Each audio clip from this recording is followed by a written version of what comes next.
What is the most unethical profession? I worked in the payday loan industry for about 5 months back in 2008, right before the holidays. It was a chain storefront tucked in the corner of a strip mall, sandwiched between a pawn shop and a sketchy cell phone store that also sold incense and expired candy. The kind of place you don't notice unless you're already desperate. I was 24 and broke myself when I took the job. The ad said customer service representative, but the second I walked through the door on my first day, I knew what it really was. There were bars on the windows, a silent alarm under the desk, and a binder with laminated scripts taped behind the counter. We didn't call it a loan. We called it a short-term advance with manageable fees. But it was a loan, a brutal one. Here's how it worked. Someone would come in needing $500 or $700, usually for rent or an emergency car repair. We'd look at their ID, proof of income, and bank account. If they had a pulse and a job, they got approved. We gave them the money that day, and 2 weeks later, on their payday, they owed us the principal plus interest. That interest? It wasn't normal. We're talking about $20 per $100 borrowed per 2-week period. That comes out to over 700% APR annually, but no one broke it down that way to the customer. We just pointed at the paper and had them initial here, here, and here. If they couldn't pay the full amount back when it was due, and most couldn't, they had the option to roll it over. All they had to do was pay the interest. So if you borrowed $700, you owed $854 in 2 weeks. But if you didn't have $854, you could just pay $154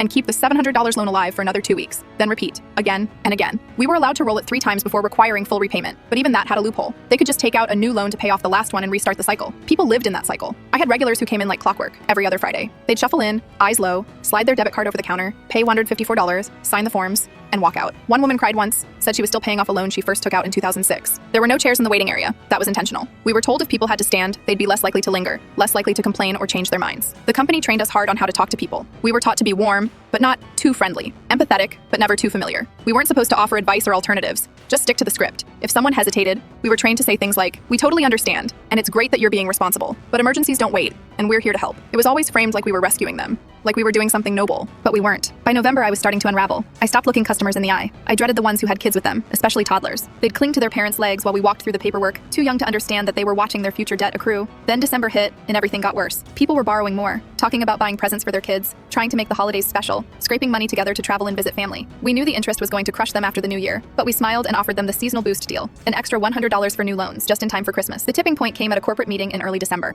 The regional manager flew in and called us all together for a little pep talk and performance check. He asked why our location had such high default numbers, why so many people were falling behind on payments. I said, if I were in our customers' shoes, I'd probably be buying presents for my kids and trying to feed my family instead of paying on this loan. He gave me this look like I just farted in church, grunted like I was wasting his time, then moved on to the next employee. Didn't say another word to me for the rest of the meeting. I gave my notice the next week, no 2 weeks. Just walked in, handed in my badge and key, and said I couldn't keep doing it. The assistant manager tried to talk me into staying. Said I had a real knack for calming people down. Maybe I did, but I didn't want to spend it helping people sign their names into quicksand. I don't talk about that job much. When people ask what I did before I got into my current field, I just say admin work. But every time I drive past one of those storefronts, and they're everywhere, I think about that December. The exhausted parents, the quiet desperation, the gleam in the eyes of the district managers when the money came in. It was legal, it was structured, it was clean and bright on the surface, but it was still predatory, and I was part of it, even if only for 5 months.